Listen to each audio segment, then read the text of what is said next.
Welcome to 50/50 Books, the book review podcast where the books are split in two, and figuring out just what is going on is always a toss-up. I'm Taylor. And I'm Jonathan. This episode we're finishing up Katabasis by R.F. Kuang. Taylor, I think we just finished the longest book we've ever done. Am I right about that? I don't know. I don't remember how long More Perfect was. That was also pretty long. That was a hefty one. I think I might have done a lot of audiobook on that one, so I'm not 100% sure what it felt like in hand. This was definitely hefty, though it didn't feel as long as I feared. Yeah, I feel like my brain started to drag maybe a little bit towards the end. Not in a bad way. Alice was just bringing up a lot of paradoxes, and I kind of just shut my brain off a little bit and was like, Whatever you say, beautiful, I'll believe you. Right. For me, it was maybe after chapter 20, which I feel like was a long chapter. Also a pivotal one. We learned a lot about the characters. I think especially Alice in that one. That was a lot of flashback. After that, my brain was dead for a little bit. Like I had to take a significant break before I came back to it. But then, once things started going again, I was good. Yeah. Well, I'm excited to get into it. And I think where we can begin is we have sort of a whole section from Alice getting into, I guess the chapter I just mentioned, probably getting into her past and how we landed here, kind of in the pre-hell section of their lives. Alice talks a bit about balancing, I don't know, just gender presentation, I guess, right? Like talking a bit about wanting to have sex appeal and take advantage of sex appeal, but also be like accepted by like the men in her field, in what is her industry. She gets into some weird stuff that I think is important for what happens later on, of like basically wanting to catch Grimes' attention, and it's like known that he has predated on students before, and she just like really wants to be chosen effectively, which I think comes off, of course, as quite unsavory from the reader's perspective, though I think it's hard for me to say that I can't see like why this would work for someone's like thought process if they're like really I want to succeed in this particular way, like why she wouldn't see the advantages of trying to manipulate this sort of thing. Balancing on a knife is how she describes it, and I think that's very accurate. It does remind me of like the comedy scene. I mean, we see it in every scene, but like I've heard before in like stand-up comedy, like women have to dress a certain way, like more, what's the word I want to say? Not diluted. I guess diluted would work. Like they just can't be, maybe conservative. They just can't be like too beautiful, too feminine.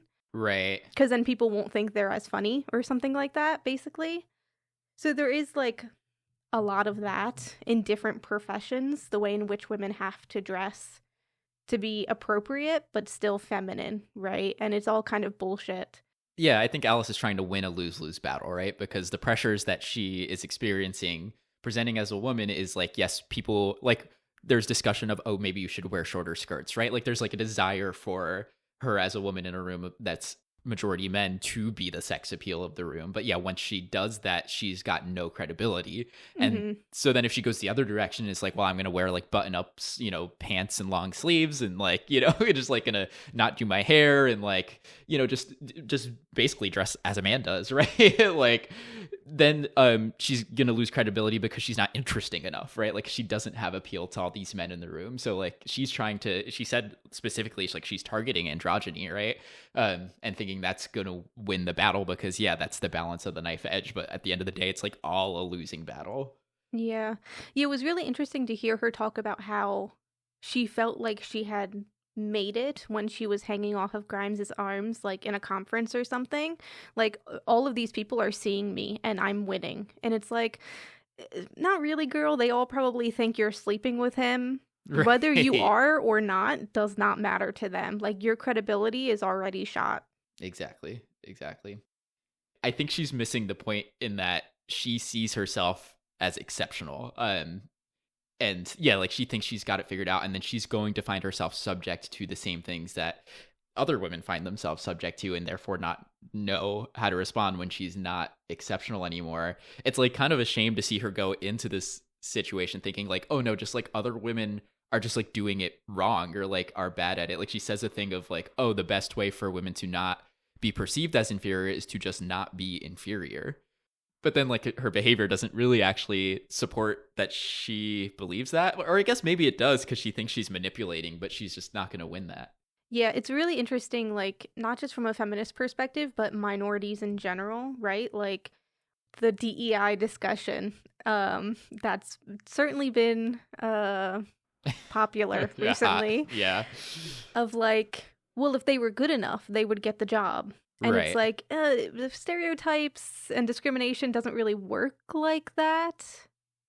Alice is in a privileged position in like two different ways in which she's been chosen by the best, right? Grimes. And so she thinks she's the best. So yeah, her faulty logic is being reinforced in regards to other women. And then also when she does have that conversation with Helen, who's like leading a feminist group, it's so easy for us in the younger generation to see things like feminism and be like, we made it. We figured it out. It's not a problem anymore. You're privileged because you didn't have to fight for it. But like the fight isn't over. It's just not as noticeable now. Right. 100%. Like it was so upsetting to see this play out the way it did, but you're totally right. She thinks we're in a post-feminist world that we're not in. Mm-hmm. And she talks about, and she sounds like she's not the only one if she's telling the truth. Like some of her peers feel that feminism is an embarrassment and like old school, right? And like to still be like treating yourself as a victim is like not the way to approach it, which I don't think is what feminism is, but that's how she interprets it. Like when she gets into that conversation with Helen, like I kind of knew it was going to go that direction. I think Helen is upsetting for different reasons because she claims to be a feminist, but then doesn't support a woman in need, right? Mm-hmm. I think maybe I don't know if this is intended to be a criticism of the old school type of feminism, but it almost seemed like Helen treated her interaction with it as an insurance policy, right? Like that she has paid into by like creating this community and finding peers, and Alice has not paid into the insurance policies, so therefore Alice does not get the support of feminists. I think she's right to kind of call out Alice for coming to her, because why is Alice coming to her, right? It's because she knows who she is and what she does. So I understand why Helen is upset, but she certainly, I think, went too far to put that on Alice in this moment. Yeah, I think it's a difficult situation because I don't think it's necessarily a failing of Helen's community. I think Helen is just like kind of just proving the point that the system itself, which we'll have a big conversation about academia and all of its troubles, but like this system, academia, there is nothing to do, right? Like how do you fix this problem? And Helen does seem a little bit mocking when she brings this up, but she is right. Like what do you want to do about this, Alice? Like, do you want me as your advisor? But also you don't respect me, so obviously you don't want me. Or do you want to report Grimes? Like, but what does that mean? Like, is anybody gonna believe you? Like, your name's gonna be out there. People aren't going to... They're gonna see you as a victim and then also just not believe you in general, right? Yeah. Because you're going after Grimes, who's, like, beloved by everybody. So, like, what is the solution here? And she's basically waking her up to, like, this is all of these things I'm offering you are an effect of the progress made by feminism. And even though I'm presenting them to you, you can tell it's still not enough, right? Yeah. Like, this is not actually solving your problem, even though we've had to fight to get this much.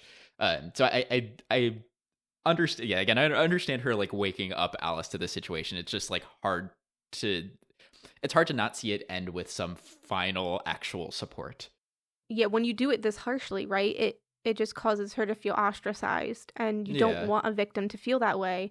And then it also just reinforces Alice's need to get back in Grimes's good graces, right? Which is never the solution. And really, not change her behavior around, like, her relationship with other women in academia, too.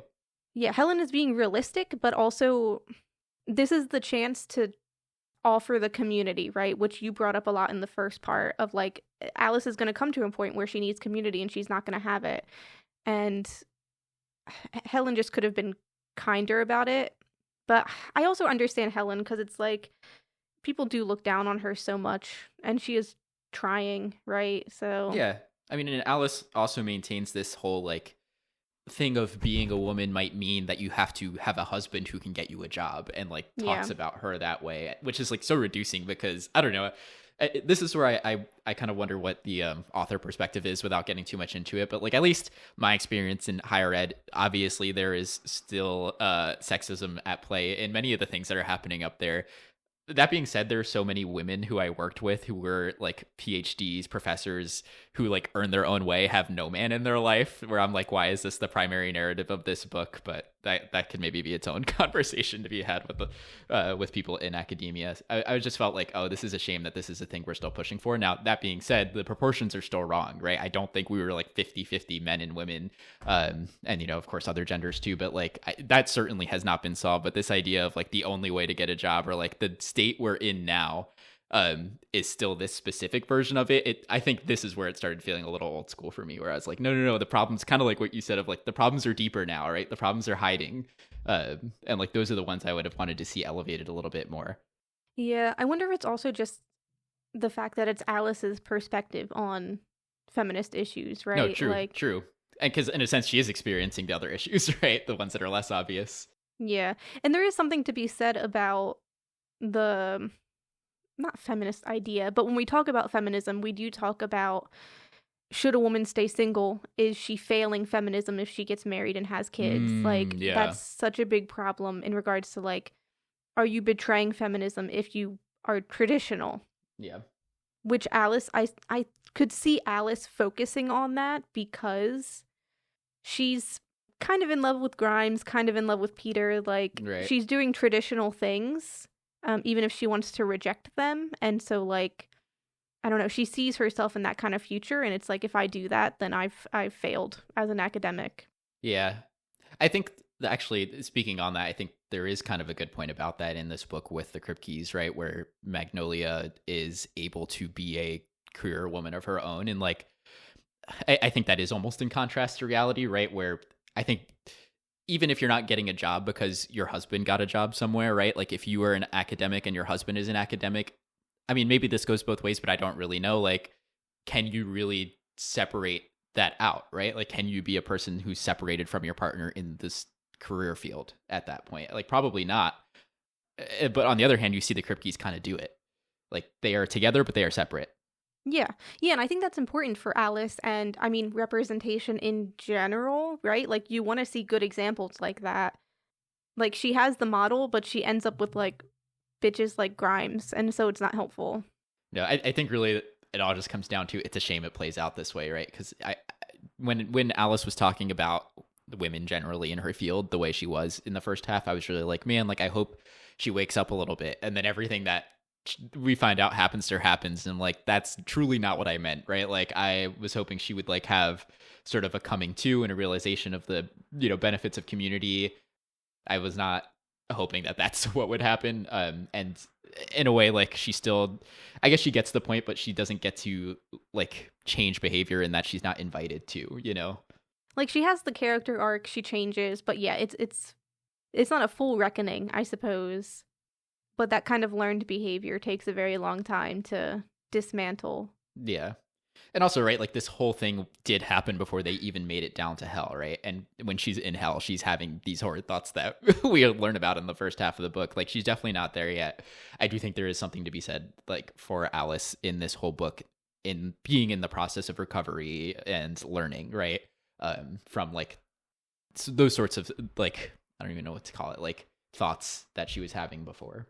Yeah, and it might also be interesting to take into account, she's never really able to escape Grimes either, right? Like, it's hard to recover when your abuser won't leave you the fuck alone. Like, Right. he haunts the narrative in a general sense for both Peter and Alice, but we do learn at the end of the book that he literally is the reason she decided to go into hell, like the Yeah. breadcrumbs and things like that. So he is just constantly manipulating her and taking away her agency, and it's like, how do you grow in that kind of environment? Like, you don't, you just die.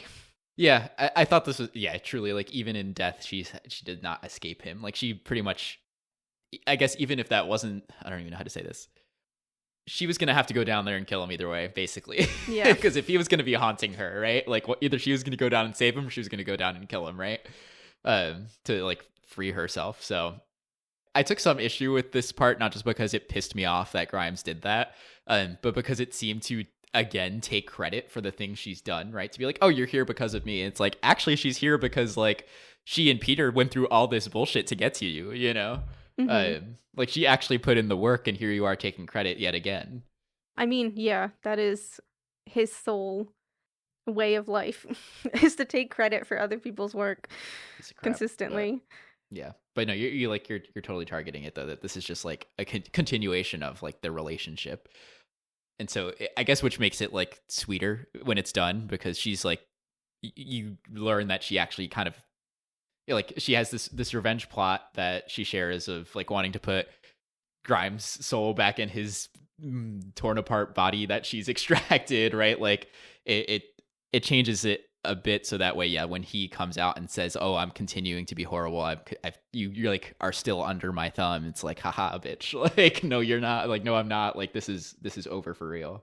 Yeah, it was so interesting to see like Grimes being like, this isn't gonna work, that wouldn't have worked, and she's like, how do you even know? Like, you haven't seen the research, you haven't read anything, like, you don't know anything. So that was like a really powerful moment, I think, for both Alice and Peter, because it was his spell work as well. So exactly, right. And like, it did two things, right? Because it worked back against sort of the put downs that abusers will do like that, right, to maintain control, and also just acknowledge that Grimes is a phony, right? Like, I mean, maybe he's not entirely a phony, but at least he's somewhat of a phony for all the work he stole. So just put that out in front of his face, like in front of King Yama, right? Of like, no, this is the person you are. Which is really interesting when the physical appearance of Grimes is like nothing, right? He's just smoke. He can't hold himself together. So it's like he really is like nothing at the end of the day. Yep. I will say one thing that didn't sit well with me when this came out was that I think we're supposed to assume this is the drive the whole time. But we spent the first half of the book talking about, I need Grimes for like to pass my dissertation and for like the recommendation letters and network and connections and all this stuff. And then like it comes out pretty short, I think it was shortly before Peter dies, right? That this is actually like her core reason for coming. I think part of it is justified in that she has this thing of basically like lying to herself a little bit. So that way she will do it, like, of saying like, oh no, like I need him for those things, because that gives her the I don't know, I guess justification for her to take these actions, right? Mm-hmm. Beyond that, I'll give her that, but beyond that, it does feel like there's no good reason for this information to be held for over half of the book. When, I mean, first of all, we the readers have been taught to hate Grimes at this point, but I think the most important part is that she's already interacted with Elspeth at this point. I know there's some like weird relationship stuff happening there between Alice and Elspeth, where like she's not trying to bring Elspeth close. But when you're like surrounded by, I guess you're at least with someone who can be open and honest about hating Grimes, like why in that moment don't you be like, yeah, actually I'm here to get revenge? Like, why do we, I don't know if I believe that it makes sense for her to just be so committed to the defense of Grimes that she's not like willing to at any point up until over halfway through the book say, I'm actually here to exact my revenge. Well, I think this might be a couple different things. For one, I don't think she would want to tell Peter, because I think at this point she still thinks Peter wants to kill her, or she doesn't trust Peter, whatever the reason is, right? But then also I think there's a little bit of her, and most magicians, I think, in this book, wanting to appear good, like they're not doing something wrong. Right. I think Elspeth brings this up a lot, like magicians always having reasons for things, right? So I think the idea of vengeance isn't like good enough on its own, and it's definitely not good enough for somebody who doesn't want to be perceived as a victim, right? Yeah, she kind of gets at the idea of, I have to think of him a certain way so that way it feels like it's worth it. Yeah, she has to set things up logically for herself a lot of the time. So things feel fair, right? Alice's whole thing throughout all of this is she wants the universe to be fair. We do kind of get there in the end, but like for this Grimes bit especially, I guess, yeah, it's probably not enough for her own mind to just want vengeance for the sake of vengeance. Like, if she focuses instead on what he can give her as like a talking mouth or whatever he is when he's alive again, then that's like worth it for her career, for Magick, for whatever. Like, there's more to that than just he hurt me, so I hurt him, right? Yeah, Does that make sense? Yeah, I think it does. I think what holds me back is when she kind of acknowledges that all of that stuff is a bit ridiculous when you think about how it works, right? And she talks about how she doesn't really flesh out her whole plan because of, like, I don't know, timing and wanting to just get things done, and probably the dreams that she's having because of stupid Grimes, right? But like, she's like, I don't know how I'm going to get a writhing mass of Grimes remains to sit on my dissertation committee without raising some eyebrows, right? So she knows that at the end of the day, it's ridiculous. So it is, I think it is nothing more than delusion. Like, that's why I'm like held back on it. It's like, okay, like, now I'm like fighting myself a little bit because I'm like, well, of course she's going to tell people the delusion part though, because then it helps her believe it. Mm-hmm. So, but I don't know. I guess I can understand it. My instinct still is like, it could have come out sooner, and it feels a little bit, I don't know, artificially held back, but the more we talk about it, the less I believe it. So maybe I'll give it. Yeah. No, I agree. I think, like, for us, at least the reader, like, we could have probably gotten more hints of it, at least hints of it, right? Yeah. But I think Alice, as the main character, kind of exemplifies what you have to do in hell, which is you're going to be delusional, and then you have to get over that delusion. Yeah. And I think from a writing perspective, I get it too, Rick. That big chapter 20 or whatever around there, like, that is the chapter where everything changes, in my opinion, right? Like, the non-climactic chapter where everything changes. And so I understand from a writing perspective, not wanting to hint a little, like, too hard at Alice hating Grimes, because, I mean, yeah, you as the reader probably already hate Grimes, and, like, I think some of the drive of this story is being like, why does Alice keep on defending him, right?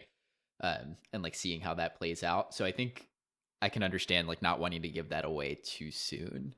It really is, I think, a style thing, right? Because, like, yeah, you could play more into the way in which you love and hate somebody. Like, I think that's something that could have been done more in this book with Alice's point of view, because I think it's a very, like, important struggle to have. But also, yeah, having her just be, like, delusional, because that ties into Magick, and, like, how Magick works is also, I think, a fine way to write things. Yeah.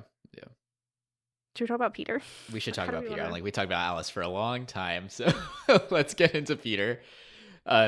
We kind of get a similar background origin story, if you will, for Peter in the days before, well, and more than the days, in the time before they came down to hell. We learn that Peter is struggling with Crohn's disease, and this, I think, kind of answers a question or a posed theory from part A, where I said, oh, maybe like he has some sort of like mental disability where he's forgetting things, and like that's why he stops acknowledging Alice, right? Mm-hmm. And I thought it would be foreshadowing about other forgetting that doesn't end up happening either. But so I was on something here, just not quite the right thing, which is that, yeah, it's actually the physical disability that was causing him strife. It was an active choice to stop talking with Alice. And it seems to come from this perspective of not burdening others with the thing that he is suffering through. At least that's how I interpreted it. Mm-hmm. Yeah, he doesn't want to be pitied, right? Yeah. And like getting close to someone and then having to be like, I don't know, then continuing to have to disappear kind of for it, right? So I think that's part of it. And then also just like the grace he has been given in the past for just being perceptively flaky, right? Yeah, this is interesting. Like, we see Alice's life fall apart, and she kind of has to keep going.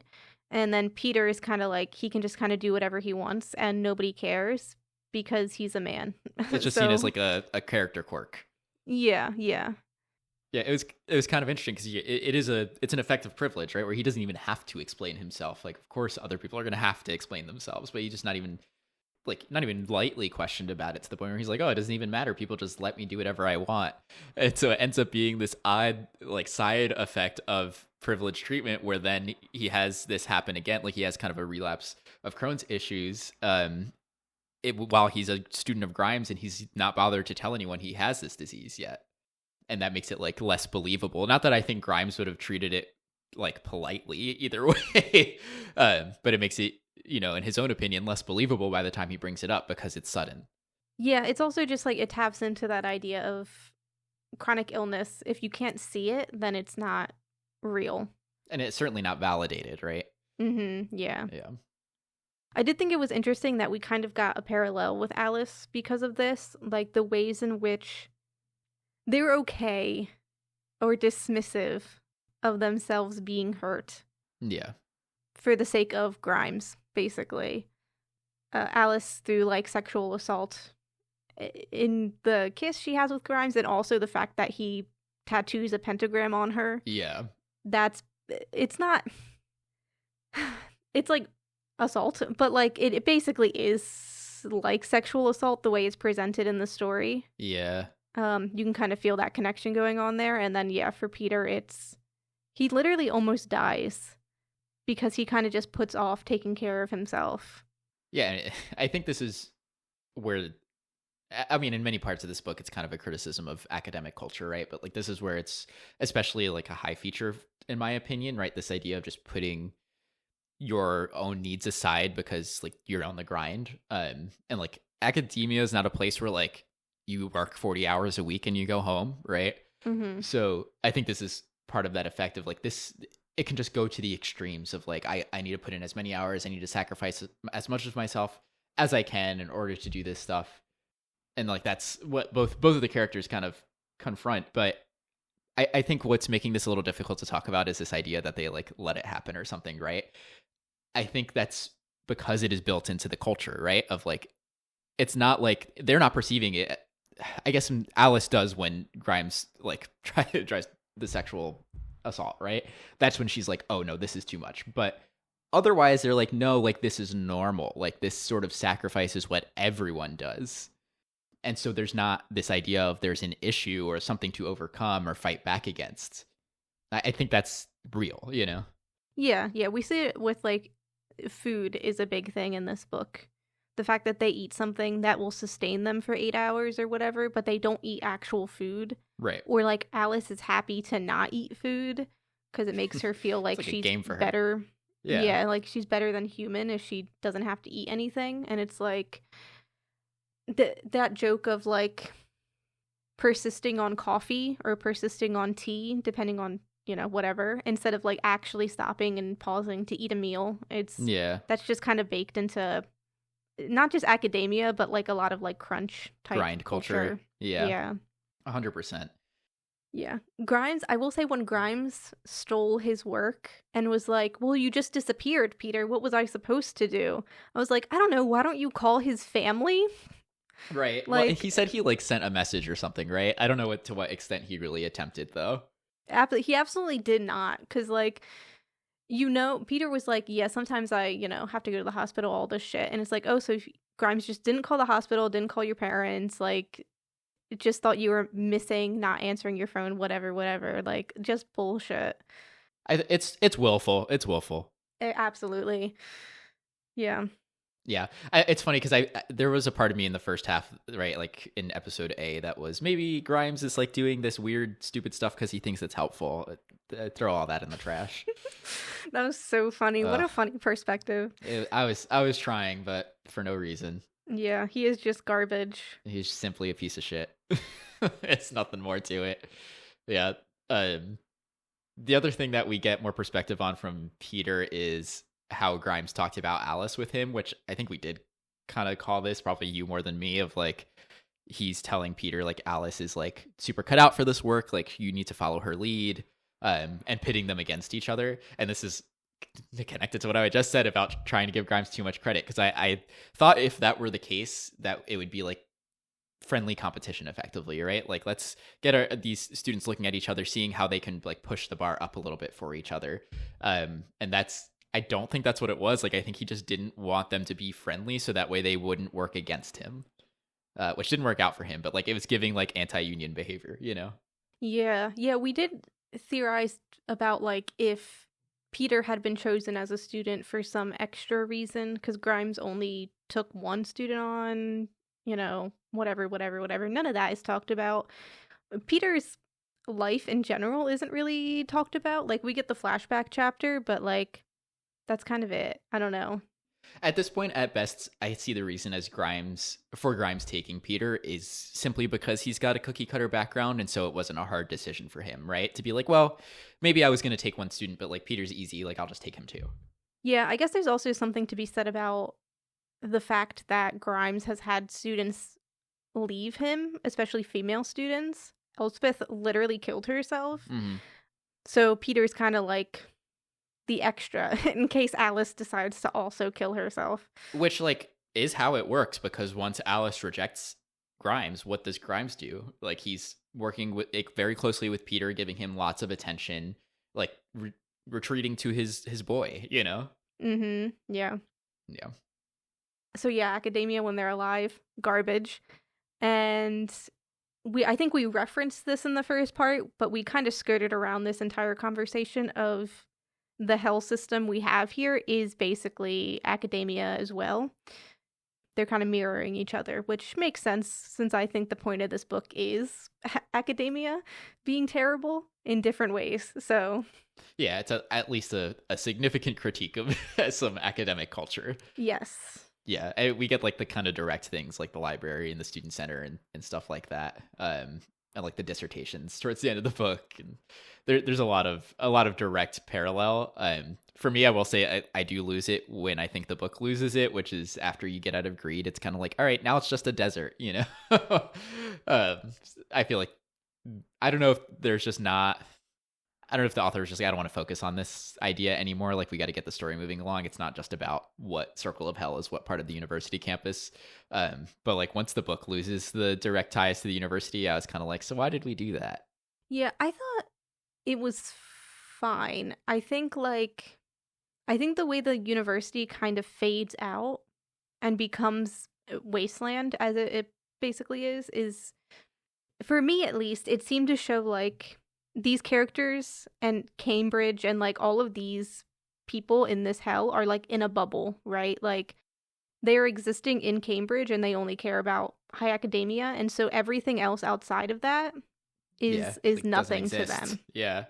I mean, there was definitely a direct criticism of this when she's talking about Greed as like the edge of campus, or like the just outside of campus area where like things aren't developed, or there's like, I don't know, just like transitions into the rest of the world, right? Mm-hmm. I think for me that looked very different because I don't know, I thought Cambridge was an urban campus too, but I actually don't know squat about Cambridge, it turns out. So like my campus was like downtown, it was pretty much in the center of town, and then immediately like residences, right? Like dense residential neighborhood. So like the idea of like outside of university having unused land and being like wasteland was like, this is not process for me. However, the idea that one does not go to the areas just outside of campus definitely processes for me, because I felt like there were two different worlds where like there's one half of campus that's like, yeah, I walk off campus all the time. I mean, like I have to go to the grocery store, like I go do this thing down the street, right? And there's the other half of campus where you think like horrible things were happening 2 steps off campus, like they're so afraid of it, right?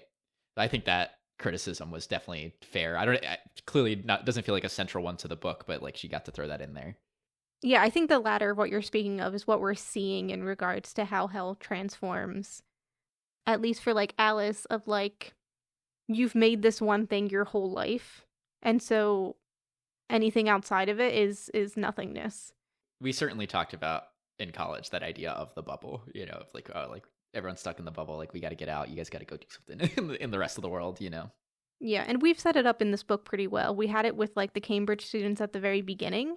Right, like the magicians that they find, yeah. Mm-hmm. And then even towards the end, when we have Gratis showing Alice around, she's allowed to sit with those other professors in DIS because she's from Cambridge, right? So it's like, even there, Cambridge holds some weight. So yeah, these are I said this a little bit last episode, these are almost like comical criticisms of this type of person, but I think it's a valid criticism to be taking of like, yes, like someone is willing to go so far of a commitment to being a Cambridge man that they would do it in the last circle of hell. Yeah, it's also like so funny is not the right word, but like the way that death is supposed to be an equalizer, and I think it gets brought up as that in the beginning of this book, or maybe I made that up, I don't know, but it doesn't matter. But it's supposed to be, right? All of these people are supposed to be equal in the fact that they died. And that's clearly not what's happened. Yeah, right? Magicians have set themselves apart. We have Elspeth, who's doing the exact opposite of what she's supposed to be doing. And the Kripkes and like, yeah, Cambridge still meaning something in Pride and towards the end in Dis. Like, it's just, they're asserting rules onto a place that isn't theirs, I guess. Yeah. One concept that I think comes up a lot throughout the hell exploration, and especially in the later parts when we get to Dis, Alice is like really struggling with the idea of blame or like culpability for actions. This comes up a lot for academics in like what is justifiable in research, right? Like Grimes is definitely doing a lot of questionable activity that Alice is like, no, it's okay. Like he can tattoo my body because it's for knowledge, it's for research, it's like how we are going to reach success, right? Mm-hmm. And like kind of the whole idea of Dis, I feel like, is people needing to come to terms with that, because you see a lot of people there who haven't, right? Like this whole dissertation of like, you know, basically why it's my victim's fault that I did what I did, right? Things like that they're being forced to address. The way in which a lot of these people are victimizing themselves. Yeah, exactly. As ridiculous as it is, like, and I feel like it gets very on the nose when they're talking about Laplace's demon, like convincing people that because everything is deterministic that they have no fault, which is kind of funny. Oh, like I guess you can do that, but that's where I was like, oh, like this is. I almost wanted that to be held back a little bit because it felt like, oh, we're naming it. Like I actually just want to watch someone overcome it, but I didn't necessarily want it to get named that way. I felt like it was like, oh, this is the third or fourth time we're talking about this idea. Yeah, it does more like exactly like not simplify, maybe simplify the issue people are having where like they can excuse what they're doing. But I think a lot of the time what we're seeing is not even like determinism, but just like people aren't willing to self-reflect, I guess. At least not really self-reflect. You know, they might think they are. Like when the guy is like, your dissertation is more of a manifesto like than like an apology or something, and the other guy's like, well, I haven't done anything wrong. He's like, really, you think you're here because you haven't done anything wrong? Like I think that kind of targets it. Yeah, and even the people who don't seem like that extreme, like Gertrude and stuff, right? Like she seems to be at peace with what's going on, but even that is like a lack of reflection, and it's just kind of stagnation. It's accepting it. Yeah, I guess it's all too just to emphasize Alice's inability to do this because she's forced to think about it, right? She's forced to think about like, no, but like for me, like all of this stuff is justified, right? And like she doesn't even come to terms with it herself in that scene. What she does blame herself for is Peter's death, right? She's like, well, the one thing that's my fault is Peter's death. But I'm like, no, like Peter actually kind of took that, right? I can understand you're like, well, I did A, and then that caused B to happen, and then B caused Peter to decide he needs to die, right? Sure. But there wasn't like an acceptance of all of the things that she has done in the past that would have even led to that. Again, like oddly enough, she's willing to like set everything up, but only in a way where it doesn't, she's not the victim of what happened, right? Like she has to be the guilty party. Like what happened between her and Grimes, like she blames herself for that. Exactly. And then this with Peter's death, she blames herself. Right. The other thing I thought about when she brings up like, oh, it's me, I'm the reason that Peter died, was like, at this point I was starting to, so when Peter dies initially, I was a little shocked, right? Like I was like, I didn't think he's going to die fully. So then when he did, I had to go back to some of the thoughts I had in the first episode, right? Of like, is this a tragedy? Like, is this like Orpheus where like, no, they're not going to make it back? Or like someone's going to get left behind, because that was the thought I had. It would make sense. I think I held on hope to the fact that he would come back until right about here. When she's like really like processing that happened in a more like clear mind than she had. I think about after this was when I was like, oh no, I think Peter has served his role in this book and he's not coming back. What did you think?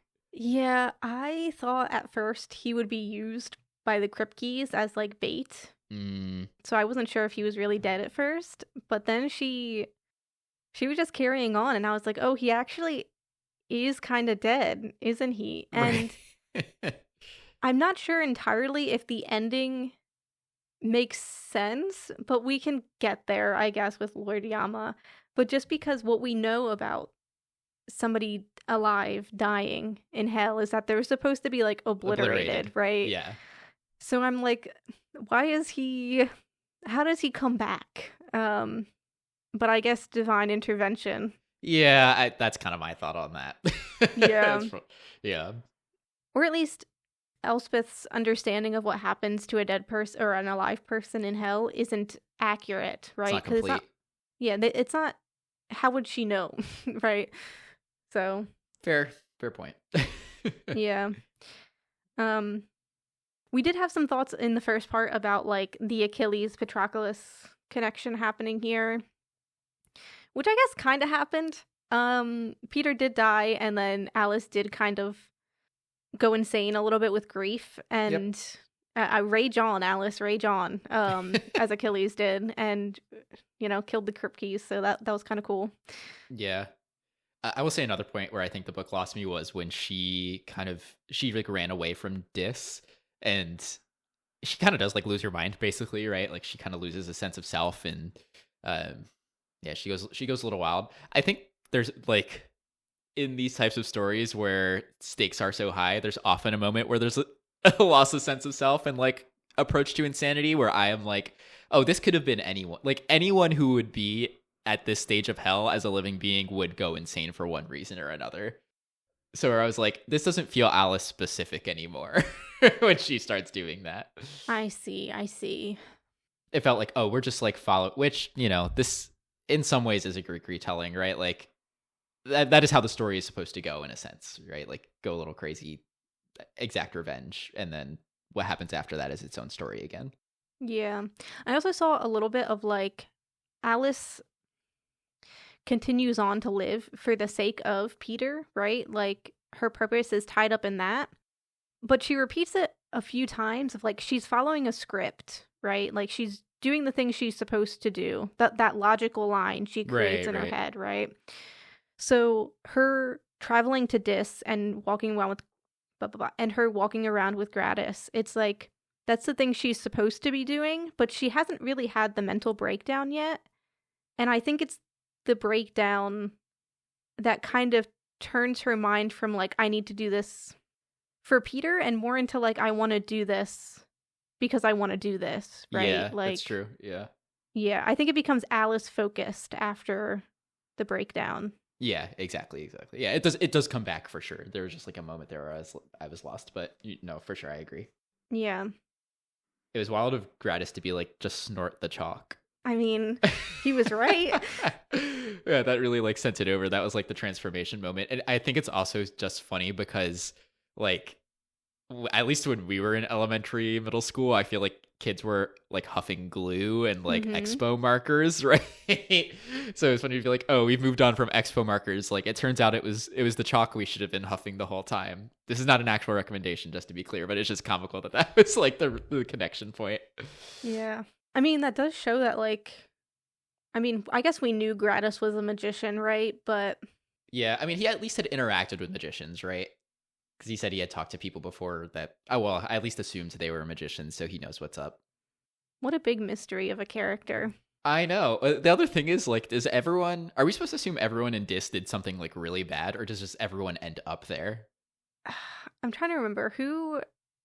is it Gratis she talks to about this? Like, you're not supposed to ask people what they did to end up in Dis. Yeah, I think it's all, like, treachery and stuff. Because the Furies are there as well. So like Oathbreakers. There was a certain point where I was like, do I like Gratis? Like, is he fun? And then I was like, but clearly he's obviously done something really horrid to be around here, you know? Yeah, we get hints of what he did, and it seems like maybe he killed some people. Yeah, there was mentions of blood. Yeah, so we don't really know. I guess that introduces the bigger conversation of, can you ever make amends for those kinds of actions? I mean, I guess when you're faced with eternity, the answer is yes. I mean, this book loves to talk about calculus and paradoxes and stuff. Like, if you have infinity, right? Like, do you eventually reach what you are reaching for? Like, I think the calculus answer is yes, you do, right? So, and we see it. Like, we see him cross the river. So, though don't understand why he did. Oh, okay, we can talk about it. Do you have ideas? I have an idea, yeah. This, I think, ties into your accountability, slightly also, like, the selfishness of all of these shades, like, thinking they're the victims, you know, not really willing to risk themselves in a meaningful way, right? Like, we see they play with Cerberus and they're willing to, like, be burned because the pain is also pleasure. Yeah. But they're not actually willing to do something difficult. We know the Kripkes can destroy a shade. We've had hints of that. I think Elspeth talks about that.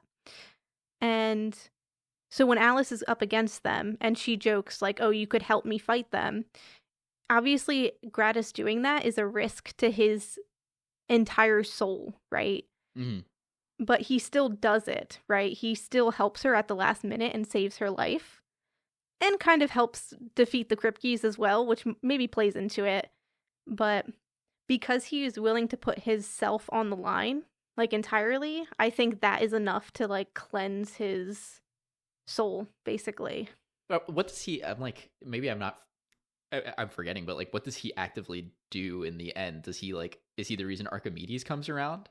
No, it's when Nick is choking out Alice, like, over the ledge or whatever, and we get, like, the brush of air. Wow, I definitely, like, just glossed right over that. Yeah, Alice called it divine intervention. Yeah. But it was Gratis who did it. Yeah. I understand what, because then he says something about it afterwards too. Yeah. Yeah. Yes, Elspeth also comes through pretty hard for Alice. Speaking of helping others, right? Like, she finds, I actually have no idea how to say or spell the word that they use for it, but the plant that serves as the contradiction. Yeah, literally in my notes, I just call it the true contradiction. Yeah, it's just the plant for mine. But yeah, she finds the plant and passes that along to Alice, even though she could have used it for herself. But let's be real, like, I don't think that was going to happen, right? And I think whatever deity put it there, maybe King Yama or someone else, knew that this would go this way. We've seen Elspeth, like, want to be alive throughout this book.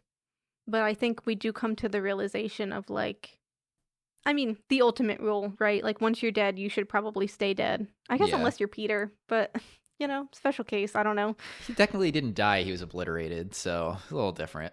Yeah, the Kripkes are also not deities, so they really shouldn't be doing things like this, so. Exactly. I think it was, like, a good symbol for Elspeth to kind of take that action, but also a pretty direct sign that she interprets correctly, right? Like, this, I don't think she thinks it showed up by accident, right? So she's like, I've been looking for all this time. If the deities were really going to let me go back and have my life again, they would have given me this already, but this is showing up now because you're here and you need it. So they're obviously not going to give me one, right? Like, I think it's time for me to just accept my fate. That, and also, like, how magic is used, I guess, is wrapped up pretty nicely, I think, at the end of this book, in, like, the divine sense. Lord Yama is like, we let you kids play around, you know, have your fun. It's whatever. It's like, oh, okay. Yeah. No, I think the Magick discussion it's interesting too, because there's so much, I guess in a way, like, he undermines magic, right, as a field, because he's like, no, like, it's actually just some stupid shit we let happen. So much throughout this book, I think magic is referred to, or, like, the magic that happens is referred to as elementary, or like, oh, like, a freshman could do this magic, right? It's a simple paradox. So, like, there's so much of that, even from the advanced magicians like Alice and the Kripkes. Like, there's kind of a limit on what complex magic was invented for this book. We get the tattoo as kind of the big one. And, like, part of me is like, oh, like, you know, I get it. As a writer, like, is that really the goal of your book, is to, like, create this complex magic system? Probably not, if that's not what we're focusing on, right? So maybe that's part of it. Maybe that's just in line with this King Yama thing too, just being, well, magic is kind of just a fake thing we let you guys do, you know? We talk about it's talked about that, like, there was a lot of progress done during the war, like the perpetual flasks and all those kinds of things. And so in, like, modern times, it's a lot more slow going. Like, there's not as much stuff happening.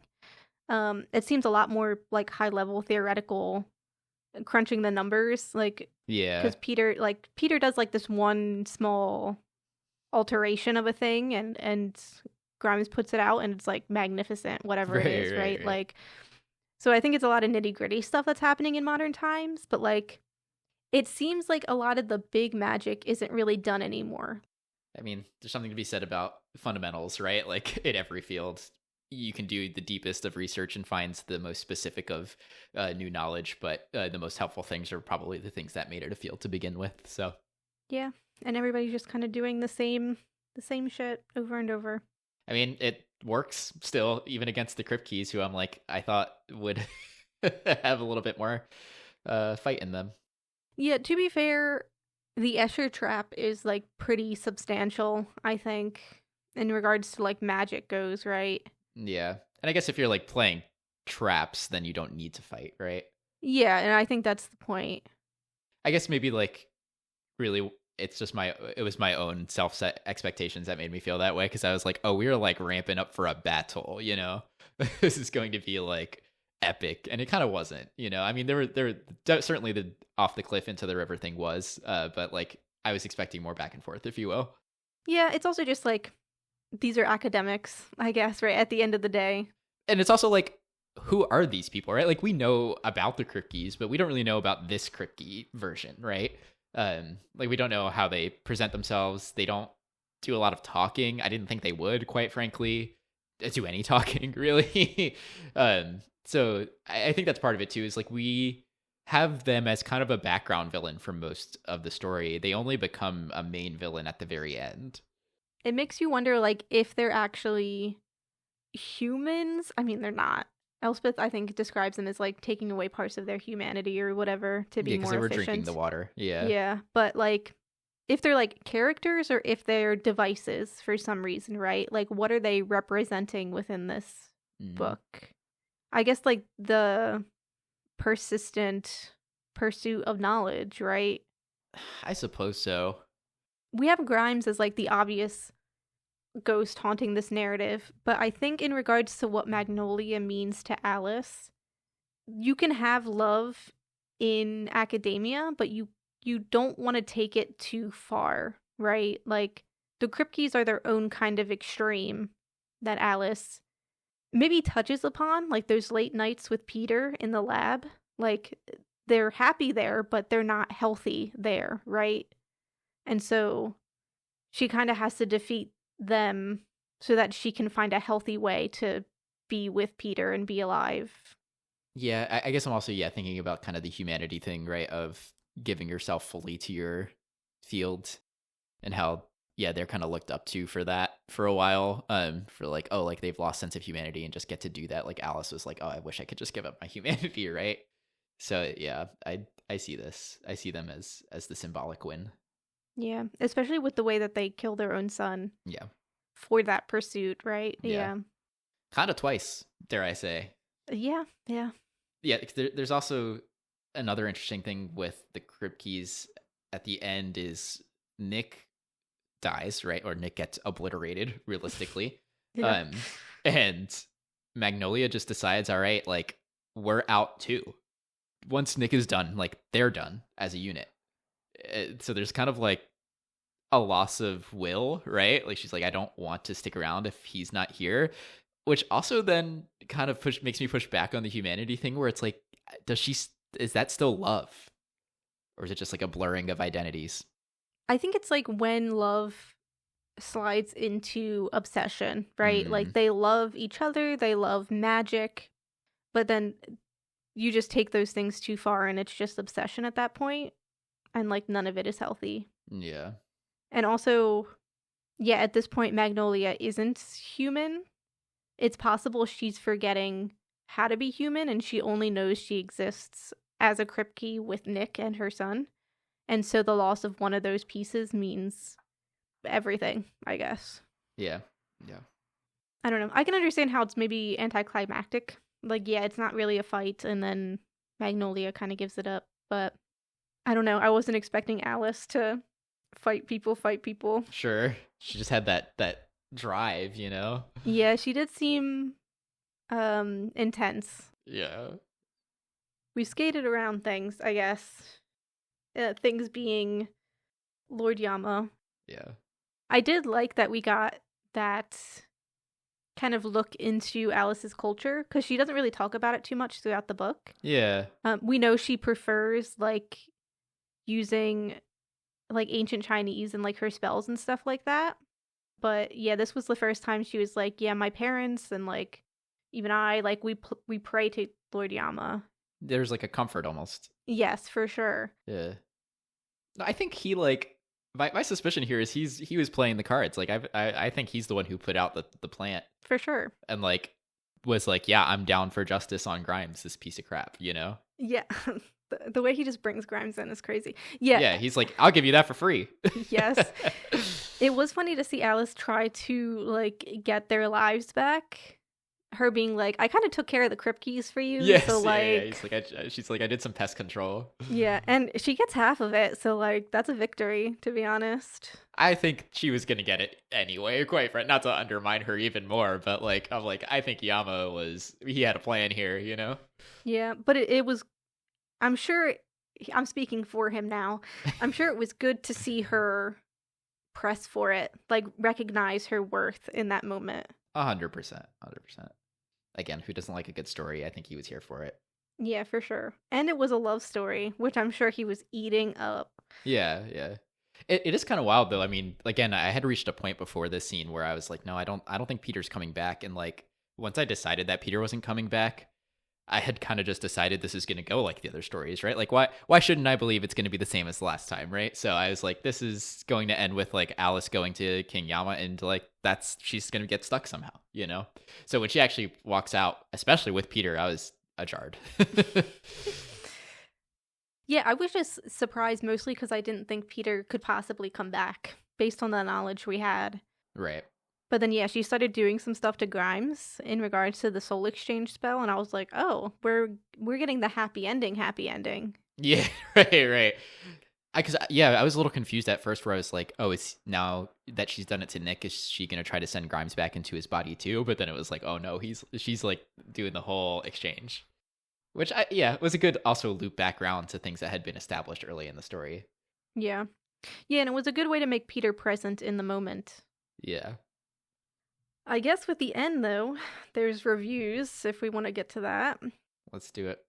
I briefly touched upon some of the things of, like, we're not reaching the end of this book and, like, solving feminism or solving academia or solving the way people perceive chronic illness or, like, any of that, right? And some people might think that's a detriment to this book because, like, you're bringing in all of these conundrums and then not really doing anything with them, but I think that's fine, you know? I don't think you need to, first of all, bring up everything. We're not here to tick boxes. And then also, I think sometimes it's about just presenting a thing, but you don't need to try and solve the thing, especially when it's a very big thing. I think if you're reading this book, I guess the way we read this book, and we see the way in which Grimes is a piece of shit and the way Alice is misogynistic towards, you know, women, even though she is a woman, and like the ways we want her to change, and she does kind of change. And like, I think we can reach the conclusion of this book and say, even if the world isn't figuring its shit out, I think Alice is figuring her shit out. Mm-hmm.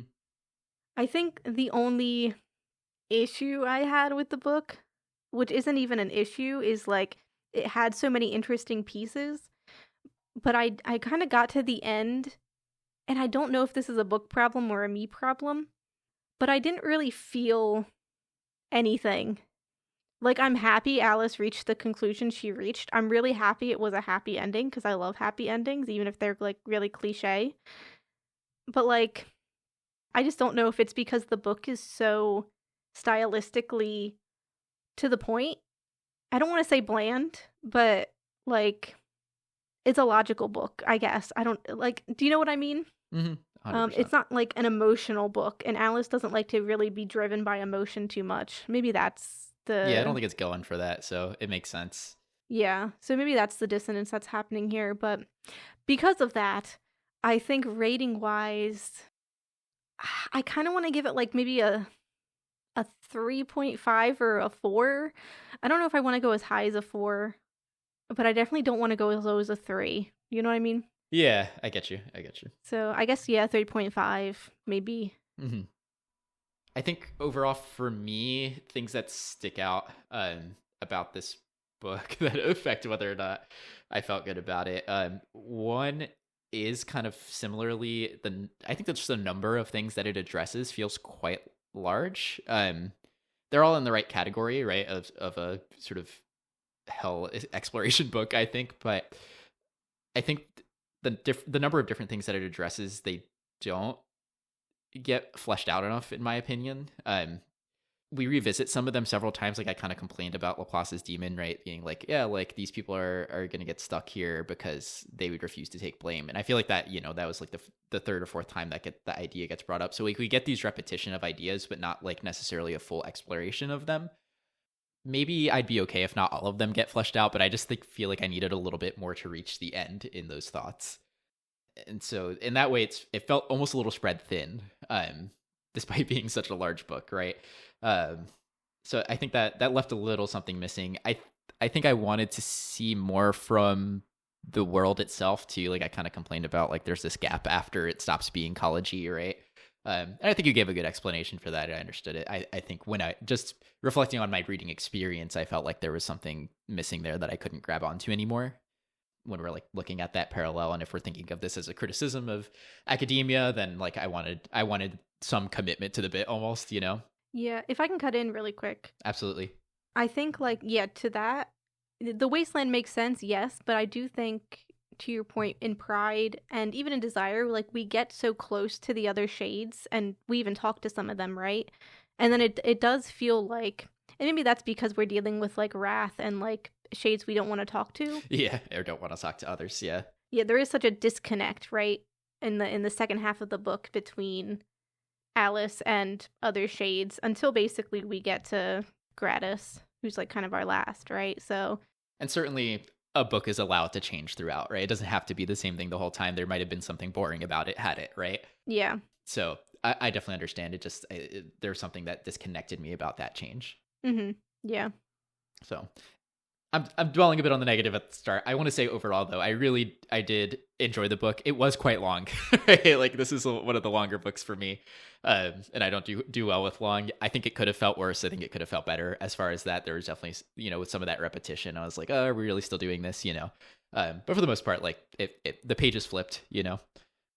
I did find myself shifting my opinion on Alice over time, where I was like, okay, like she's kind of vile in many ways, right? In the first half especially, and then kind of understanding what story this is as far as like kind of overcoming culture influence and like potentially trauma and just like, I don't know, just growing, right? Like we don't have to grow from the very bottom to the very top, right? So I think I did end up really getting invested in Alice. And I think just overall liking what the story structure was, right?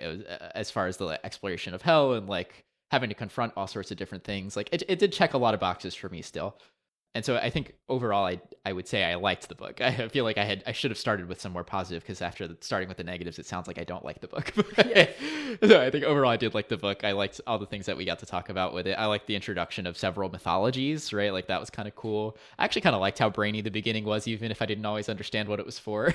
Like I think it was trying something different and targeting something different, like target academia itself in a book that is probably mostly meant for the popular public to read, I think is super interesting, and felt like, I don't know, I definitely felt like I was in the audience of this book, so that felt nice, Mm-hmm. So with all of that, I think I'm gonna land on a 4. Okay, 4 out of 5 for this one. Yeah, I think the gap between 4 and 5 is just I didn't feel wowed, right? Like I said, it feeling spread a little thin. I think had it not felt that way, I think if we had just dug a few points a little bit deeper, maybe it could have been higher. But I think overall, this is a book I enjoyed. It's probably not one I would run to reread just because of its length, but like I definitely would continue to talk to people about it. Yeah, it's definitely a talk to other people about it type of book. Yeah, as long as people can get over their own criticisms. Yeah. So, yeah, I feel like this author is a bit polarizing, but yeah, overall, I think I have good things to say. Yeah, this is technically the second book I've read from this author. I did read Yellowface by her, which I did like. I just talked to someone yesterday who read Babel too. Mm. I was like, oh, we were thinking about that one, but he had kind of mixed reviews on that one. But yeah, I'm still gonna read it myself and see how I feel. Yeah, it seems like this actually taps into my good vibe, I think, with like Yellowface and some of her other characters, and Alice in this is the fact that the main character is kind of unlikable. I think Kuang does a good job of like playing with shades of gray, especially in their main character, but in all their characters, really, right? Like, Alice is. We talked about this in the first part, or I at least brought it up in the first part. Alice is not a good person. She's done some very bad things, and I think that's fine. You know, I think it's just an interesting main character to follow, because I think we get so wrapped up in like the hero's journey and like the protagonist being the good guy, and it's like that's not really always how it goes. And I'm also rereading The Magicians by Lev Grossman, and it happens with his main character Quentin as well. Like, we're not dealing with good people here, but we're dealing with interesting people. And I don't know, you can just have a lot of interesting conversations because of that. Yeah. Also, maybe this taps into feminist literature a little bit. Like, Alice isn't solving feminism in this book. If anything, she's adding to anti-feminism here. Right. But she's figuring it out. And like, I think that's fine. I don't think we need to solve the world's issues in our fiction all the time. The fact that we're shedding light on things, I think is good. Yeah, you have officially crossed over into my good vibe, which is that I love the kind of nuanced presentation of complex issues. Mm-hmm. And even though I like I said, I wish it would have been driven a little further, I certainly don't mind that there's not like a right answer being given to the reader or to Alice. Like I like that these are brought up as kind of discussion points where, like, I mean, perfect for us, right? Like, we talked about the feminism portion of this book for like half an hour, right? Mm-hmm. Like there's so much presented here that provides the full complexity and like understanding of someone's angle who might not be like us, right? Like, what more can I ask for than like opening up my perspectives to other people's experiences in the world? So I really liked the way that a lot of the stuff was presented here as not coming from a moral high grounds, not trying to influence, maybe trying to influence, but not majorly trying to influence to a specific thing, right? Right. Just kind of bring it into discussion and let you find your own ideas about it, which I think can be hard to do. I certainly also like when an author has a perspective, but I liked that this angle was more nuanced presentation thinking. Yeah, I guess our good vibes were basically the same. I know. They collapsed into one very good vibe. Yeah. I think that's it for this one. What are we reading next? We're reading How to Stop Time by Matt Haig, who is also the author of The Midnight Library, which we have an episode on. So first time I think we're repeating an author. Yeah, that sounds right. And this is basically a story about a man, Tom Hazard, who's been like alive for centuries. He's keeping it a secret. He falls in love. There's some like secret society that watches over him. I don't really know. There's some intrigue there, but yeah, it does seem like a romance with a little bit of something extra. I think, yeah, we probably chose this with the safety of at least we like this author, right? We're trying romance again, as we do now and then, so we'll see how it goes. Yeah. And then for this, about halfway, is up to, but not including, the chapter titled Hackney Outside London, 1599. And because that's a place and a date, I'm also going to read, like, the first two lines, like the first two sentences of the chapter, in case if there's any confusion, which is really just, quote, gossip lived, end quote. Well, I'm excited. Yes, so that will be next time. As always, if you have any thoughts or theories about Katabasis or how to stop time, all of our socials are in the description. And if you could throw us a like, subscribe, follow on whatever platform you use to listen to us. And thanks for listening. Bye-bye.